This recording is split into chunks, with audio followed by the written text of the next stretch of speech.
স্বামী স্ত্রীর সম্পর্কটা কেমন অদ্ভুত না। এরা যেন একে অপরের সব কিছু। একজনের হাসি, অন্যজনের আনন্দ, একজনের কান্না, অন্যজনের বেদনা। যদি এই সম্পর্কটা সুন্দর হয় তাহলে যেন সংসারটাই হয়ে যায় স্বর্গ। কিন্তু যদি এই সম্পর্কটা হয় তিক্ত, তাহলে সেই ঘরে যেন হয়ে ওঠে জাহান্নাম। বাইরের সবার কষ্ট সহ্য করা গেলেও যেন নিজের প্রাণপ্রিয় স্বামীর দেওয়া কষ্টটা আসলে ঠিক সহ্য হয়ে যায় না।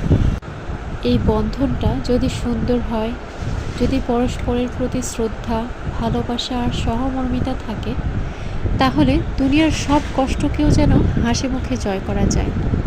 তখন সংসারটা হয়ে যায় নিরাপদ আশ্রয়, আর দুনিয়াটা মনে হয় বেহেশত। কিন্তু যদি কথার আঘাত, অবহেলা আর কষ্ট জায়গা করে নেয়, তাহলে সেই সংসারে যেন দমটা বন্ধ হয়ে আসে। স্বামী স্ত্রীর এই সম্পর্কটা কেবল ভালোবাসারই নয়, বরং দায়িত্ব, ত্যাগ আর সহনশীলতারও। যতদিন তারা একে অপরকে আপন মনে করবে, ততদিন জীবন হবে শান্তিময়। আর যেখানে এই সম্পর্ক সুন্দর, সেখানেই আসল সুখের শুরু।